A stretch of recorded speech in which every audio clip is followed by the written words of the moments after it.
a symbol of the house of L means hope. Embodied within that hope is the fundamental belief, the potential of every person to be a force of good. You will give the people of Earth an ideal to strive towards. They'll race behind you. They will stumble. They'll fall. But in time, they will join you in the sun. Amazon's attack. Oh, God. Every Wonder Woman fan watching this just reacted exactly like Sid did. Oh, my. Welcome to Under Two Capes. I'm Jared. I'm here with Robert. What's up, man? Not much. Nice new intro. Thank you. I figured it was time for a 2026 intro. So today we're talking about something very interesting that happened. Hey, what's up, Cameron? Yep. So Dan Slott was on Word Balloon, and he was talking about his upcoming Spider-Man Brand New Day series. And it's to the point where he was begging for people to pre-order not just issue 1, because Marvel knows issue 1 sell, issue 2 and beyond. And here's the thing. He had to because he knew if he waited for the stores to just make their decision based off of how well the in-store sales go when the first issue comes out, it's already over. Yeah, that's the thing. Which is, if you ask me, that is unfair. Well, yeah, and unfair. That's basically Marvel's whole modus operandi. But the thing about this is, it kind of is very concerning because here's what you guys have to understand about Spider-Man. He is Marvel's Batman, and that he's supposed to be, besides X-Men, their highest selling book. And the fact that they have to beg people to pick up Spider-Man, what does that say about the sales of Marvel in general? I mean, look at even Greg Weisman's Spectacular Spider-Man book. That one barely lasted. Oh, yeah, and Cameron brings up a good point. This is the first thing. Fans, you wouldn't have to beg if you didn't demonize them and say if you don't like... He didn't say that. No, but it's like people like that at Marvel. But no, it's like if you didn't constantly block people, antagonize fans, and then produce like inferior product in substitute, then you wouldn't be in this position, Marvel. That's very true. And I've said this before. Brevoort's statement about he'd rather have people be angry than, quiet. Here's the problem with that. You still need to give them at least a little bit of something they want. You can't do years and years of nothing but keep away. Yeah, that's the problem. Which is what they've been doing. Yeah, because obviously I understand that they don't always want to listen to the fans, period. Like every single creative decision should be dictated by fans. No. I 100% understand that. 100%. But the problem is some of them have to be dictated by the fans. Some of them. Some of it. You need to get the fans' enjoyment to keep sticking around for when you do pull the rug out from under them. The other thing is because, remember, Brevoort had previously said that he'd rather have the fans angry. Yep. Here's the problem with that, Robert. It's like if you make the fans angry enough, inevitably they check out of it and they just become apathetic. Because they're never going to give me what I want ever. They're just going to keep making me, trying to get a rise out of me, and I'm not going to bother with it anymore. Yeah, and inevitably that's going to happen. So really, when you look at the position Marvel's in, it's all self-inflicted wounds. Yep. And again, you have some good runs going on. Al Ewing on Thor, PKJ on Hulk.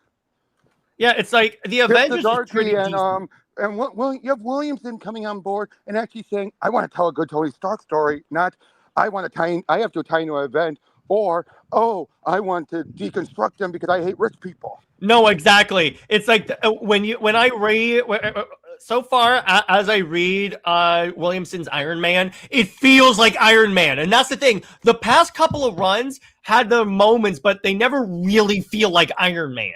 No, they felt like either again tie into some upcoming event, or I hate rich people. Yeah, exactly. And it's like, and Cameron's a good point. You can only be angry for so long. That's the problem with that. And it's like, now, and here's the thing. And then you have like Nick Lowe being a complete and utter D-bag, where he's constantly antagonizing fans. I'm like, bro, you're part of the problem. Especially just today, he's saying, when people were like, is Peter going to be kicked off at what Paul did for causing MJ, to be nearly killed and Venom to have to merge with her? Oh, no, because MJ knew how risky utilizing the jackpot stuff was, so it was all on herself. Paul had nothing to do with it. Yeah, exactly. And yeah, Tevye brings up a good point about this because you have a series, well, and not just Ultimate Spider-Man, Tevye, but yes, you are correct on that. So Ultimate Spider-Man, well, Ultimate Comics in general, those were some of the top-selling books at Marvel, and they were consistently in the top like 50, I would say. Look, and what does Marvel do?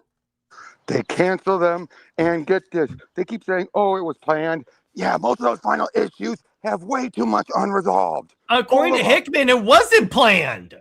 Yeah, according to Hickman, the only one who says it was is Camp, and that's probably because he's the one writing Endgame. Yeah, exactly. It's like when you look at like a lot of those issues do not feel like concluding issues. Let's face it. Exact. Spider-Man definitely did not. Spider-Man felt like a handoff. Yeah, it felt like what a final issue of a run would be like before the next writer hops on. Exactly. And even X-Men, Ultimate X-Men felt like just, oh, we're stopping here. Okay. Yeah, exactly. But it's like, okay, so here's the thing. You literally take what your fan base likes and take it away. And that's the thing. It's like with Marvel, they're all about taking away the alternatives from the fans to force you to read like their like crappy Spider-Man book. You know, I've realized it's like they're doing all new, all different, but not making a spectacle about it that makes even the investors weary. They're doing it subtly. Exactly. In business practice, they're doing all new, all different without replacing anyone. Without replacing anyone, but doing it sort of where it's like, we're doing what we want. You better do it or like it, and you're the problem, not us. But they're not making a spectacle except for Spidey and Paul. Yeah, exactly. And I'm like, that's the big issue here. It's like this way. And by the way, for those that are wondering, Spider-Man is really the symptom of a much larger issue at Marvel. It's not the only book that has issues. Lord knows the X-Men have been drugged through the freaking mud. Yep. The Avengers have been okay. Avengers have been pretty good. I enjoyed the McKay run. The only part of it that I felt was like not as well done was the One World Under Doom tie-ins that didn't really tie into One World Under Doom. The fact the events have been lame. Well, yeah, exactly. Blood Hunt was not great. Yeah, exactly. But I definitely, personally, in terms of McKay's Avengers, I dug it. But regardless, it was it's like, safe though. But it was safe. Let me put it this way. On that, here's the thing. There's nothing in there for the Avengers. It's not like with Justice League, with DCKO, where everyone's like, oh my gosh, you gotta read the next issue. With this, it's like, eh. It's not like, since we're talking Marvel, it's not like Bendis' time where you felt like, what's going to happen next? What's going to happen next? It just felt, eh. Yeah, because if you notice, all of those issues in the Bendis era of Avengers, yes, we're talking about his Marvel work, so it's allowed. It's like all of those events, while some of them may not have been as good as the others, they all felt like you cannot miss these events. And here's the thing. Avengers versus X-Men was the last time, well, let's be courteous. Avengers versus X-Men Access, the follow-up to it, was the last time there was ever any build-up and where it felt like these events had some stakes. Oh, yeah, 100%. 100%. I mean, you could argue King in Black and all that, but those felt more like grand finales for the overall run on one title spreading across the entire book, line. Yeah, exactly. And oh yes, and Secret Wars kind of had that Tevye, but it wasn't as big. It wasn't. It should have been big. It should have. Let me put it this way: compared to the Bendis era of Marvel, it's not as big. Yeah, exactly. Because I'm sorry, everything from Avengers Disassembled all the way to Siege practically was all the way massive. to AVX. I would say AVX because that undid so much of what was done in that in-between time. Okay, yeah. From like Avengers from the Quesada era to AVX, the Quesada era was all like you cannot miss a Marvel event because otherwise you are missing good comics. Exactly, you felt that. Whereas after AVX, it felt like, oh, I can miss this one. I'm not gonna. Here's the other thing here's the big thing. All those times from Disassembled all the way AVX, you had the through line events, the aftermath lead up events. You had your Dark Reign, you had your Initiative, you had all of those things that played up afterward that led up to the next event. You had some dealing with the aftermath. Ever since AVX, there was no aftermath. The Yeah, rest of the Marvel Universe just kept moving on, and anything that was done would just be followed up in a series here or there. Yeah, they all used to feel like one epic story. And by the way, Andrew with the $5 Canadian super chat, thanks, brother. Put a thing. I am not buying Brand New Day by Slott. Well, that's the other thing. Here's the thing: what Slott is forgetting or willfully ignoring. He himself on Twitter has been very antagonistic toward fans that wanted Peter and MJ together. That's true, very true. Now, here's the funny thing, though, is the guy can write Peter and MJ well. That Amazing Fantasy 1000 story that's supposed to be one of his, the last Spidey stories, was an amazing one. Well, remember, renew your vows. That too. So I always wonder how much of that was himself and how much of that was him having to play ball so he can keep the book. Yeah, but it's like even when he was off the book, he was very like mean to fans. So I'm like, bro, if you're gonna be constantly now there are some fans that took it too far. I'm not gonna say that the fans are 100% in the clear, but it's like if you are going to come to the fans and beg them after constantly being antagonistic toward them on a book that Marvel's been very pissy at the fans about, you can't expect them to all of a sudden, bygones be bygones. Now I'll say this: he's doing much better at DC. Oh yeah, 100%. But it's like, bro, of all the books, Spider-Man is the one that like you cannot screw up. On Count Civil War 2 with Bendis. Here's the thing about that: there was no fallout after Civil War 2. And remember, that was after AVX, I think, right? Yeah, that was again an event that had very little actual besides what happened to Tony afterwards. But other than that, it did not have widespread ramifications for like the next year's worth of stories. Mm-hmm. Like I said, look at that. If you ever noticed that, none of the events ever had any aftermath. In fact, some events pick up almost immediately afterwards. Yeah, exactly. And it's like that's the thing. It's like when you're and then let's talk about Spider-Man in general, because remember the past like I'd say 10 years of Spider-Man has been Marvel like punching. Except for Spencer.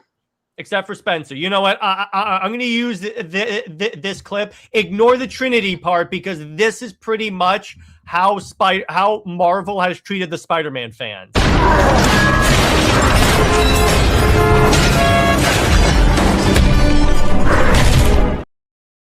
It's pretty much that. And even with the Spencer run, he had to keep fighting things. Yeah, exactly. And it's like Spencer was constantly building toward eventually getting to what they want, which is undoing one more. And eventually he had to compromise and say, okay, I'll instead undo Original Sin. Mm-hmm. Or Sin's Past or whatever. Yeah, exactly. Which, well, let me put it this way. That was still good. You still undid a mistake. Yeah. But it's like the issue is you didn't undo the main one, because here's the thing: in order to fully get the Spider-Man fan base at least partially on board, you do need to undo one more day. Yep. And hey, here is the one other thing. He made it clear that what Quesada said that Mephisto doesn't even remember the deal. He made it clear. Oh no, he still remembers. Yeah, so all you got to do is just undo it, and then at the you don't even have to make a big deal about it. Just undo it, because what that essentially does is at least it's an olive branch to the fan base. But they don't care about the fans. They care about themselves. No, exactly, and they're getting the result of this. If you don't care about the fans, the people that in reality pay your bills. Do you really expect them to come running when you like? And Robert, the other thing, obviously the buy red till you're dead crowd isn't showing up anymore. Yeah, exactly. Isn't that interesting? And then Terry says, how would Mephisto not remember the deal? That's because originally Quesada claimed that when the timeline happened, even Mephisto was affected, and he just forgot it ever happened. It was his way of trying to say it'll never be undone. But both Spencer and Joe Kelly during his Spider-Man Deadpool run both made it clear, nope, he still remembers. Mm-hmm, exactly. I love that. Spider-Man Deadpool actually dealt with the deal. Yeah, exactly. But it's like, and I'm just like, guys, you really just like... Now, here's something funny, though, I got to point out. Mm-hmm. It's not just Slott though, because look at what Slott just did in Superman Unlimited with John. He did a whole issue bringing up the problem fans have been having, and it looks like he's going to meet halfway. Yeah, he's not going to de-age John, obviously, but he's going to at least he's going to mitigate it. Let me put it to you that way. He's definitely going to mitigate it, but that shows you he's capable of doing it if editorial is more willing to be catering to the fans like DC is. Yeah, that's one of the reasons why DC is dominating in the sales. Because here's the thing, Robert. Look at the Absolute Universe. The fans have been constantly saying, hey, it's hard to break in on these characters. It's hard to start fresh. We need like a breaking in point. But Ultimate Universe, like, absolute Universe. And we need like maybe updates to some of these characters. That's what the Absolute line is. Exactly. But but I'm not playing a New 52 and simply being like, oh, nope, deal with it, old fans. Your time is done. But again, no, here's the best way that they described All In was the best parts of Rebirth and the best parts of the new 52. That is an excellent selling point because the new 52 stuff is all the Absolute stuff. That's the fresh jumping on point. You don't have to read anything. And here's the other best part. You don't, unlike New 52, where that was the sole universe, if you had, they had to try and like do something new, but still keep it close to being traditional. Here's the case where like, no, go nuts. Yeah. And the thing is, it's like, even if even Wes from Thanking Critical, friend of the channel, he doesn't like most of the Absolute books except for Wonder Woman, but even he says, I may not like them, but they are getting people into comic book stores. Because they are reportedly different. From what I have heard from multiple people that have gone to multiple comic book stores, the DC like Next Level books are bringing people into comic book stores again. And here's the thing people, my comic book store has said before, Marvel has different fight tomes, little, clicks that they only buy Spiderman, they only buy X-Men, they only buy Avengers.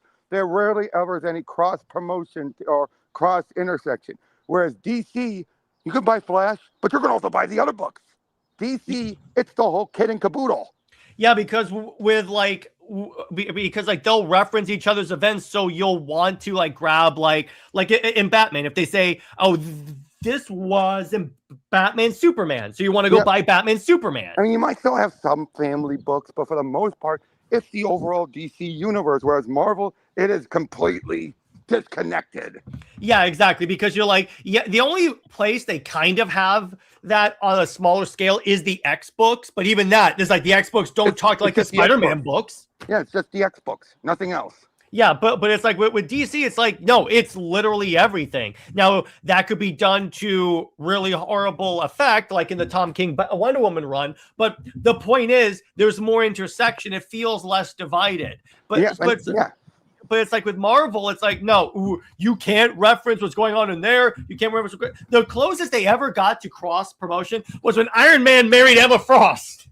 Oh, yeah. Again, you can then take his whole run as being a tie-in to the X books. By the way, so it's kind of interesting. I was reading, I recently read through the entire Iron Man and Emma Frost saga. And when Jerry Dugan wrote the last issue, he basically, he gave a big thank you to Mark Waid for setting it up. Yep. And he goes, I didn't expect to actually do this really well, but he called it one of his favorite projects he's ever worked on. Yep. And the fact he used that to also undo the whole Tony being broke. Oh, yes, exactly. By having Emma give most of her money to him. Yeah, but then the next one, they made him broke again. And then the next one, then the next one was Williamson. Yeah, I was about to say it, and then he's like, no, he's rich again. He even has an armor that turns into a motorcycle. Andrew says they still find a way removing marriage, knowing I mean, if they did remove one more day, the most that they would do, like what I could see Marvel do, if they ever undid one more day, if they undid one more day, it depends on how they undo it. Here's the thing. I think they're sooner to just have MJ and Peter get back together, not undo the deal with Mephisto. What they could do is just have it be where like MJ remembers the deal, and then she's like, and then they start dating again. That's what they could do. They could do that, but again, it's the more likely is them to have them date.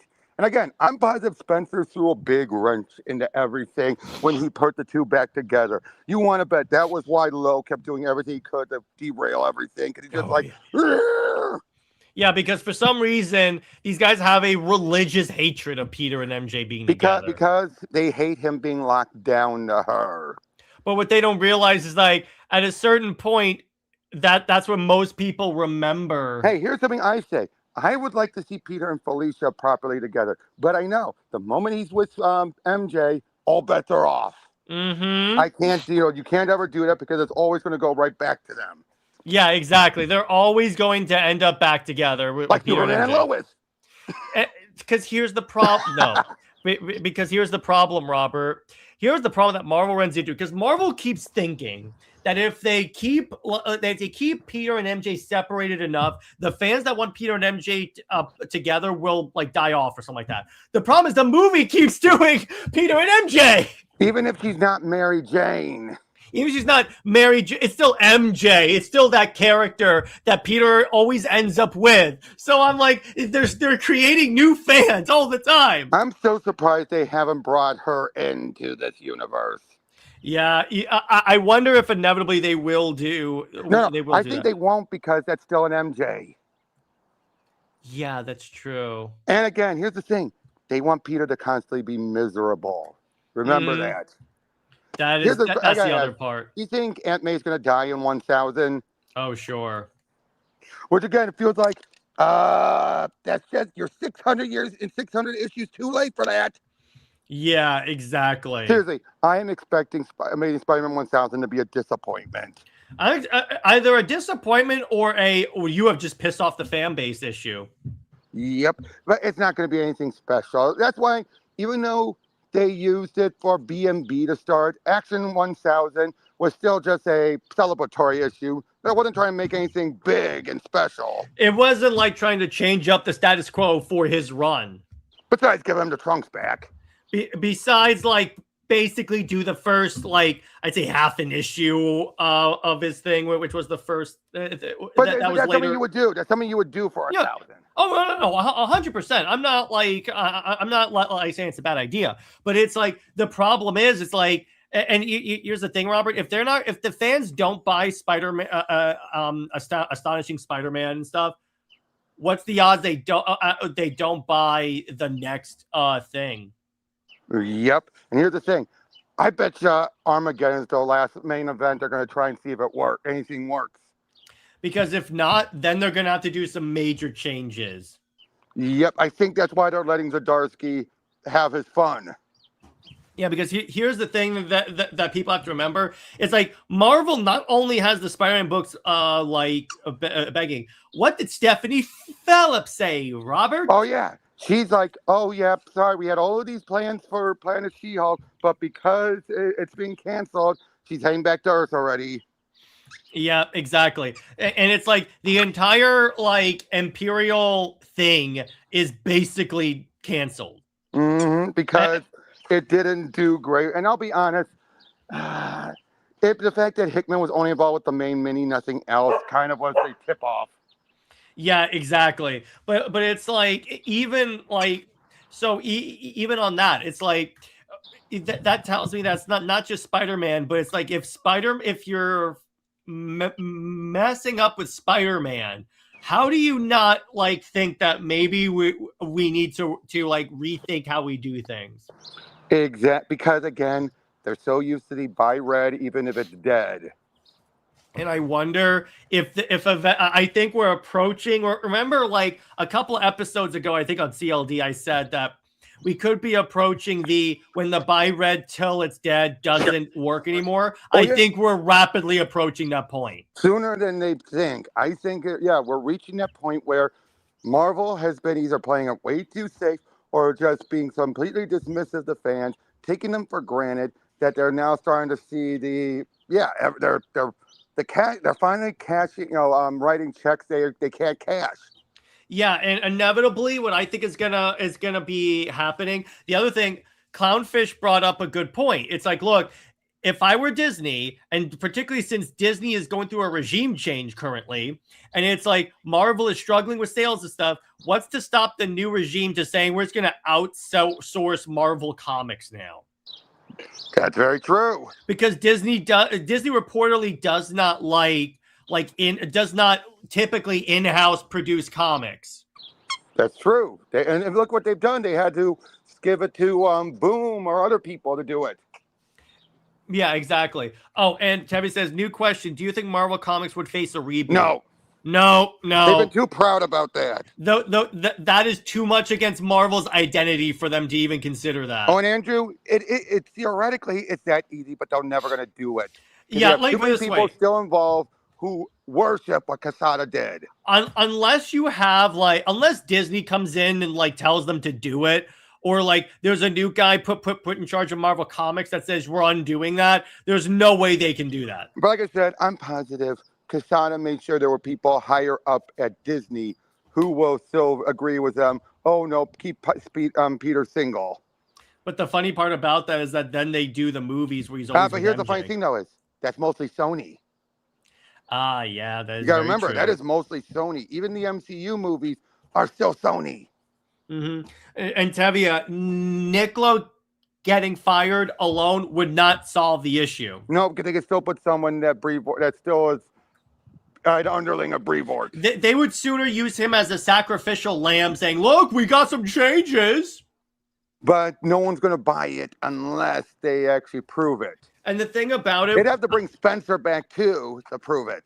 They have to bring Spencer back and say, do what you want to do in order for people to even consider it. Because here's the thing.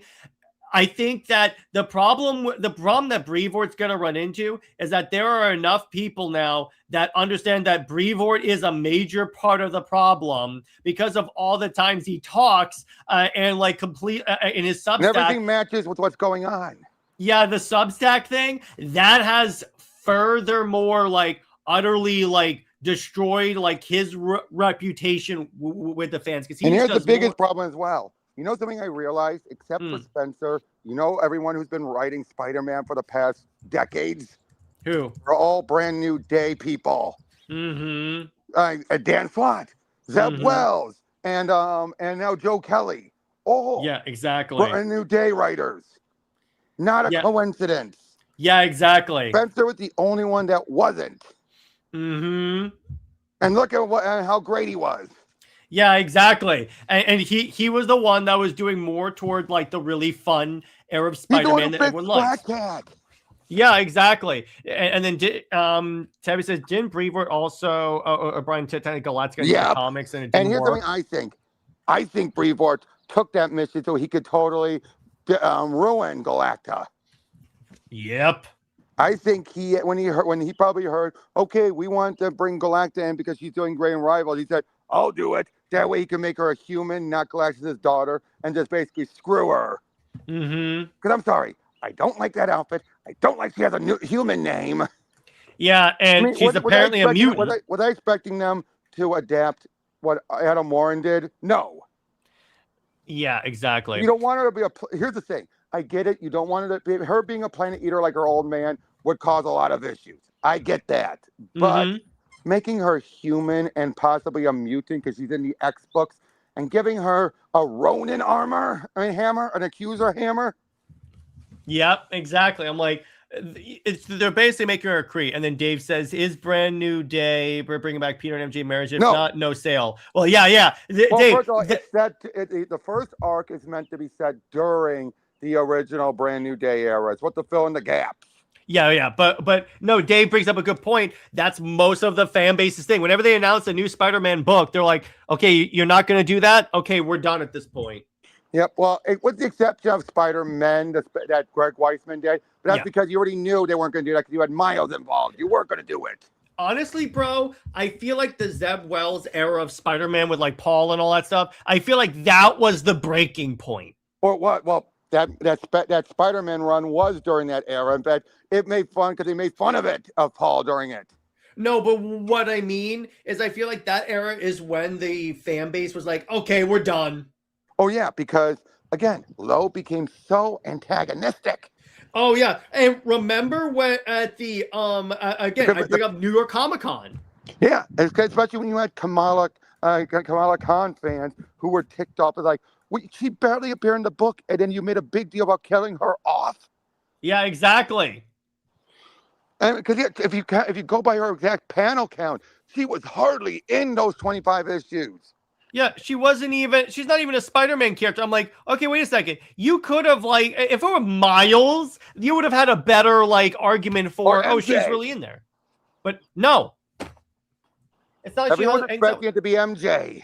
But, and not only that, you have that death, but you also have then it was undone and made her a mutant, which has made her generic. No, but not only that, Robert. Then you have the really, like, annoying, like pushing of Paul when the entire fan base is like, we don't like Paul, stop it. Exactly. And hey, what does it say when they got rid of those two kids, everyone celebrated? Something that was supposed to be like oh my God, it's so sad. Everyone's like, good, get rid of those little bastards. Everyone's like, burn them. Everyone's like, burn them. Yep, and we could say that because they weren't real kids, so. Yeah, exactly. Or it's like, what does it say that, like, oh, geez, remember the fact that in some of the summary books they implied that Paul and MJ were married, but then they had to later say, oh, nope, they're not married. Mm-hmm. They tried to slip that in there. They tried to slip that in. In fact, they even try. So what's kind of funny is that Marvel even confirmed that he has erectile dysfunction, so he can never sleep with MJ. And again, notice what happened. Even when they had them break up, it was all about, oh, look how hurt Paul's feelings are. And then look at the fan base reaction. Look at the heavenly rays. Like, because you have people involved that either were indifferent in Al Ewing or hated in the artist. I would be surprised if Al Ewing eventually got really annoyed. He's like, oh, screw this. So that's why he put in a comment about Venom saying, and everyone seemed to be happy about that, apparently. Yeah, and then you also have, like, Dylan blasting Paul to his face, and I'm like, oh my God. Again, because even I wouldn't say, okay, maybe he wasn't indifferent. He didn't hate it, but he was like, there's problems. There's problems with this.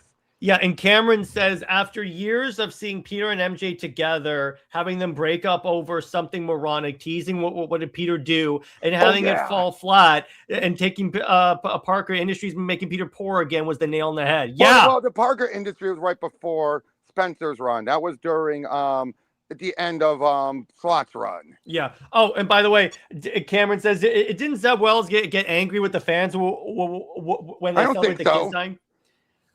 I think someone did. He got mad. I think someone did, because here's what I'm saying about Zeb Wells. A lot of that Spider-Man run is not necessarily his fault. Oh no, I can tell you. When I met him, it was right after Dark Web wrapped up, but it was after issue 25. But he already knew he was there till the 60s, and I could tell already. He's like, "Yep, I already know when I'm ending." Yeah, exactly. He's more of a company man. He just wants to make comics. That's what it is. He just wants to make comics. He was on Spider-Man, so it's like, well, yeah, I get to work with some great talent. Mm-hmm. Yeah, exactly.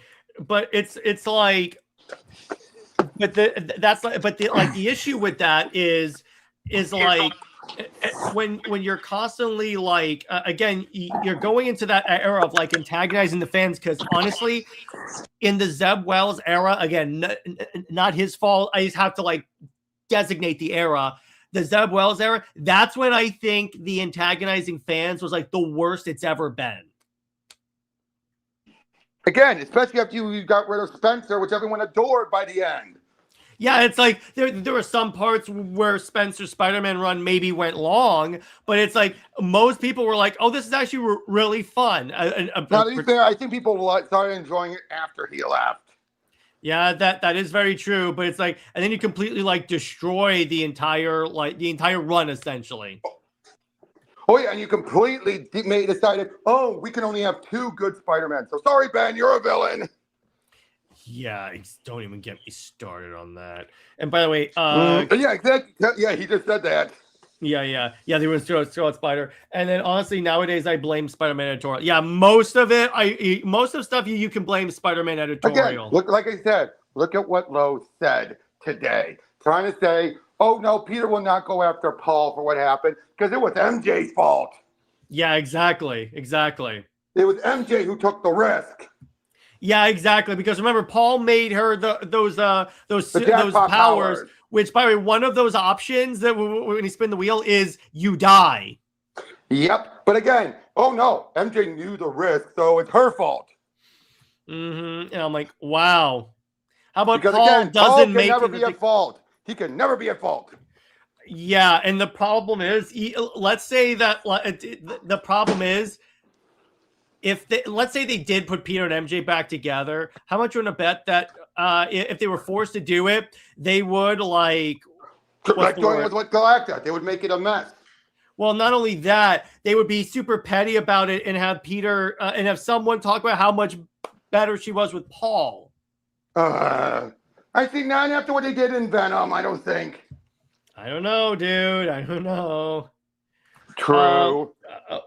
Do you think Death Spiral would get rid of Paul permanently? No. No. Now, I can't believe that their big death was hyped up with Shocker.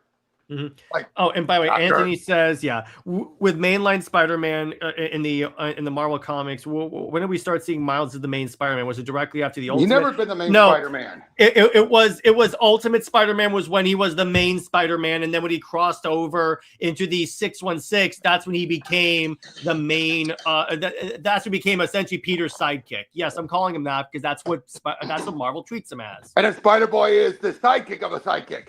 Yeah, exactly. I'll be honest, I don't mind Spider-Boy. I just feel like he's not gonna, nothing's gonna happen with him with Slott gone. Oh yeah, when Slott's there on that one book, but I mean in main present day. Yeah, exactly. But it's like the thing about it is like and by the way, Tevy says at this point, I hate to say it, but they should have Miles Morales Spider-Man take over the main. No, that's not it. That's not. That would have its own issues. Yeah, no. Yeah, it's like replacing Peter is not the issue, Tevia. By the way, I have a feeling that they've decided to tell Joe Kelly, you know what? Don't make 1000 a spectacular issue. Just make it something. Just something. Yeah, exactly. That's what it feels like, doesn't it? Yeah, it's not like it's like anything that's like really important or significant. That's not like good because they've only been avoiding. You know, they ended the 3 books way back around Civil War. Make it all about amazing. Keep on doing them multiple times a month just so they can get up there as soon as possible. Yeah, exactly. Sorry about that. No, it's all good. But it's like that's the issue. It's like when you have too much, when you essentially have too much of that, what it inevitably leads to is like. By the way, like, Anthony, that's Spider Ham. Yeah, Spider Pam. New question: how long do you think Norman Osborn will stay as the good guy? I think that we're nearing the end of it. I think they finally milked that dry.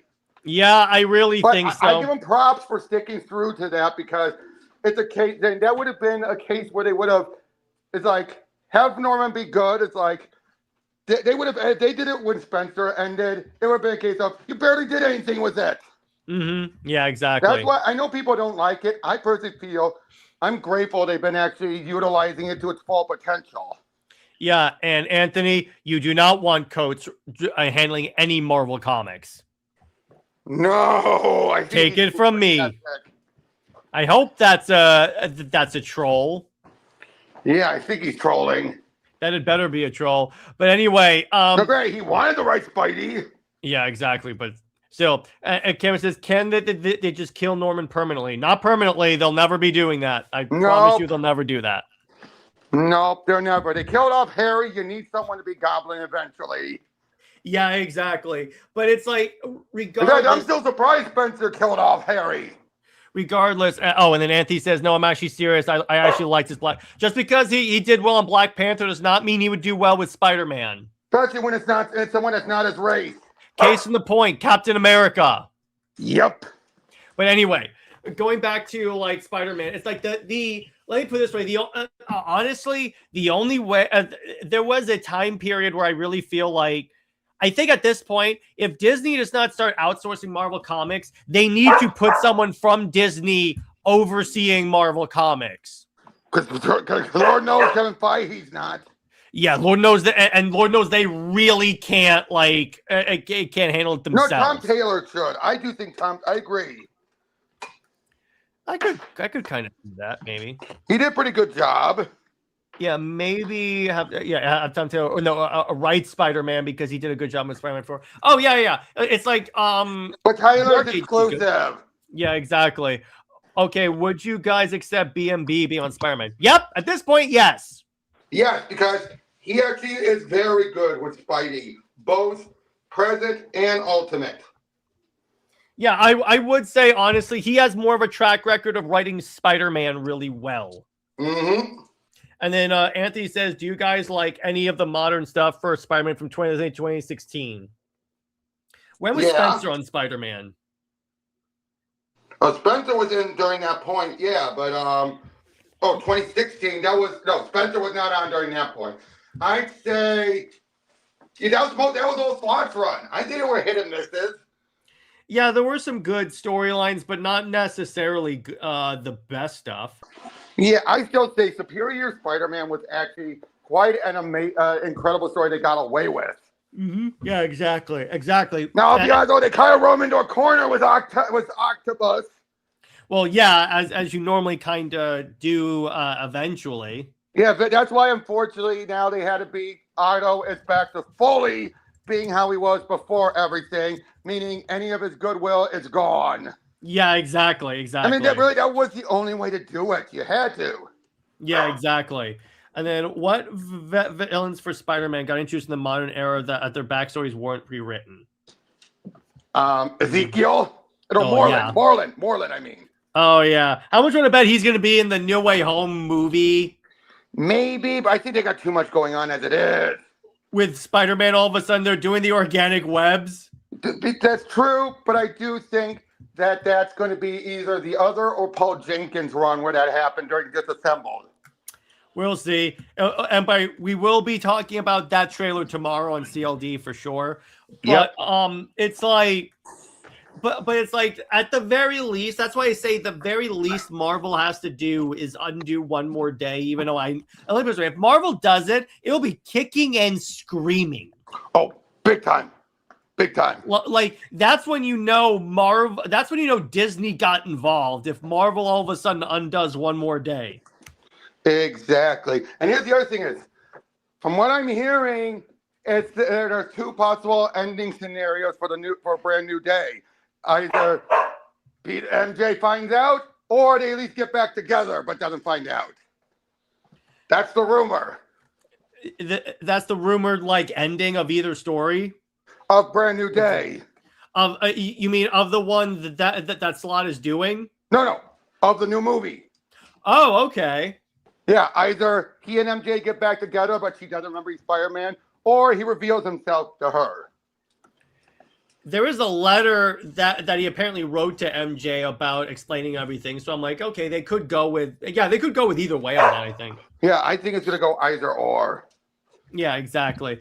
And so what comic book run for Spider-Man had him teaming up with or going up against the Punisher in the same case? His very first comic. Yeah. Oh, yeah. That was way during Jerry Conway stuff. That was actually right at the beginning of the original Clone Saga. Yeah, exactly. Because what people forget is that the Punisher debuted in a Spider-Man comic. Exactly. And Tavia, what do you mean? Should Marvel Comics follow the manga route?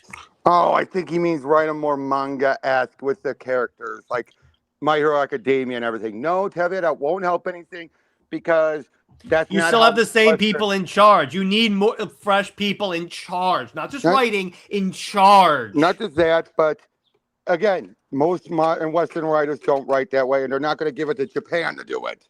They're not going to if let's say if Disney decides to outsource, they would most likely outsource like IDW or something. Not that. DC. That would be hilarious. That would be kind of ironic given how Marvel almost licensed DC's books. Yeah, Anthony says, can you guys explain to me what's the obsession with hardcore comic book fans about these comic book movies have to follow everything to a T of the comic? Okay. Well, let me put it this way. I'll start. If it's adapting a storyline or it's adapting a character, you can't ignore fundamental parts of the character. Go ahead, Robert. Yeah, and the other thing is, while there are some people who go way too stringent, even I will admit, it's a matter of where they make them in name only that are the problem. Like the Eternals. The Eternals, nothing matched. Absolutely nothing matched the comics. That was a complete in name only. And anyone who reads the comics would then be like, wait, what? Yeah, I read the Eternals comics after watching the movie, and I'm like, this is nothing like the movie. Oh, and I agree. Not everything can work in live action. Completely agree. There are some people, and there are people who are a bit too strict about it. They expect it to be 1-to-1. But here's the thing: it should at the very least be 1-to-25, or 1-to-50. Yeah, exactly. But 1-to-25 at the least. Yeah, exactly. But it's like this way. It's like with me in the Civil War movie. It got the basic heart of the storyline. If it gets the basic heart of the storyline, I'm fine with it. Oh no, and Anthony, they are never androids. Never androids. No. They have never been androids. They're just reincarnated people essentially that have superpowers. Yeah, but they have never been androids. Ever. Yeah, exactly. But anyway, I think that's a good place to leave it. So the basic idea is that with Marvel, they really just need honestly give the fans a bone for a while. But the problem is when Marvel gives fans a bone, they will then insert like some poison into said bone, if you know what I'm talking about. Well, now, here's the thing: Thor was them giving up fans a bone because they were tired of Aaron and Cage's run following the same trend. So Ewing decided, you know what? Fine, I'll give you, and I'll make Thor more uplifting again. And that worked. PKJ, hey, Immortal Hulk worked, not this spaceship Hulk thing. Let's do that. Yeah, let's return to the horror part of Hulk. That was like Immortal Hulk, everything else. JMS says Captain America returned him back to his essence. Yeah, exactly. It's like Marvel can. It's just the problem is with Spider-Man, they are particularly spiteful. Oh, they are beyond spiteful. And the Avengers, I'd say they don't realize what they have. I think the problem is we haven't had a good movie. They haven't had a movie since Endgame. Yeah, it's like they really need because it's like the only Avengers we're getting is this year. Who do you have control? PKJ is not an editorial guy, Tevia. No, he can't. What we're talking about is editorial control. We're not talking about just writers. Yeah, but he's saying, no, could PKJ do it? No, he is not an editor. No, he is not an editor. You need someone in charge of editorial. An editor can become a writer. A writer going to being an editor? No. Yeah, there's a bit of a difference there. Yeah. Again, you can go from editor to writer. Lord knows so many have. Wade, Tomasi. But yeah, I think it's a good place to leave it. So all in all, pretty fun topic. And yeah, so tomorrow we'll be talking about the No Way Home trailer, the No Way Home, the Brand New Day trailer. Sunday we'll be talking about Terminator, and then let's see what else. As far as Super Wonder Legacy tomorrow at 9:30, Britt and I will be talking about if Wonder Woman needs a kid. Oh, and by the way, Andrew has a super chat real quick. I don't know if they normally divorce Peter and MJ after Undo One More Day. Nope. and rest. No. Nope, they simply removed the marriage. Yeah, exactly. They didn't want, the reason why they did all that deal with the devil is because they didn't want to do a divorce because they felt that aged him. Yeah, exactly. So, and then, so Robert, where can we find you? And what have you got coming on your channel, bro? Got a link down below, and I'm doing more PTNs as I am slowly getting towards 700. I still don't have enough in the can yet, but I'm getting closer. All right. Well, and stay work, everyone. Remember, Tom Brevoort is Lois Lane. Sorry, I know it doesn't make sense, but it doesn't make sense. I'm trying that. Okay, how about this? Brevoort's lame. See you later.